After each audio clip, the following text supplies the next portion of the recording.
Yan na guys, malapit na po siya matapos sa pagprito ko. Ano po yan guys, ang nabili ko is 12 piraso. Tapos na-slice ko siya ng maliliit. Request po to ng aking anak, magawa po ako ng tukwang tofu. Ayun guys, at naghiwa rin po ako ng sili green. Depende po sa inyo kung gusto niyo pong marami at saka mag-slice po ako ng sili. At depende rin po sa inyo kung gaano po kadaming sili guys. Kung ayaw nyo pong hindi maanghang or maanghang po siya guys. Tapos mag-slice po ako ng, ito po yung gagamitin yung sibuyas na pang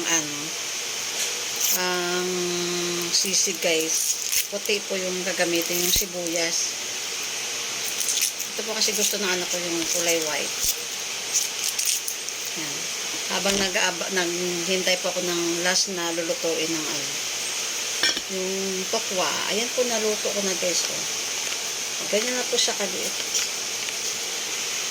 Tapos nag-prepare na rin po ako ng sili. Yung kalamansi guys. Ayan, napiga ko na siya. Ayan guys, nakatapos na po ako magprito. Ito po ay mag-start na po tayo magluto. Lagyan po natin ng mayonnaise. Kalamansi. Ayan guys, binawasan ko po yung mantika kasi sobrang dami po. Igigisa po muna natin yung sibuyas. Ayan po yung mantika, tinanggalan ko yan ng tokwa. Igigisa lang po natin ng saglit, saka po natin ilalagay yung tokwa na pinirito ko.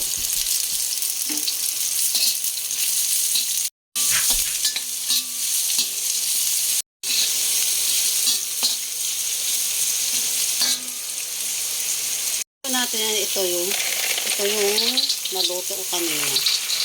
Diba ganyan po siya guys. So tingnan mo, wala pong mantika na hindi ko siya masyadong kasi naka-absorb ko siya sa tissue. Or lang po siya natin ng konti. Mix po natin yung ibang sahog.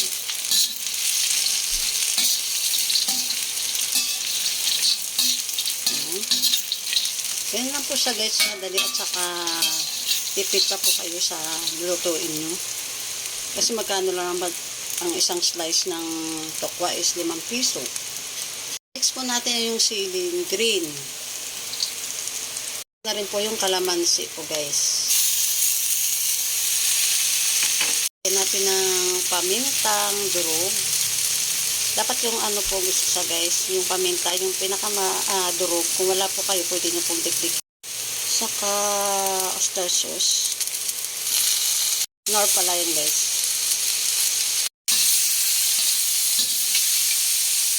Diba napakarami na siya guys. Next ilagay na po natin yung mayonnaise. Masarap po yun guys, maraming mayonnaise.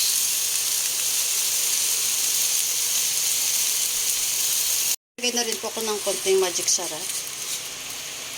Next po ay maglagay na rin tayo ng isang itlog lang guys.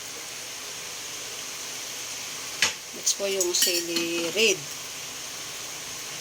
Konti lang ilagay kasi baka maanghang siya at ayaw kainin ng mga bata.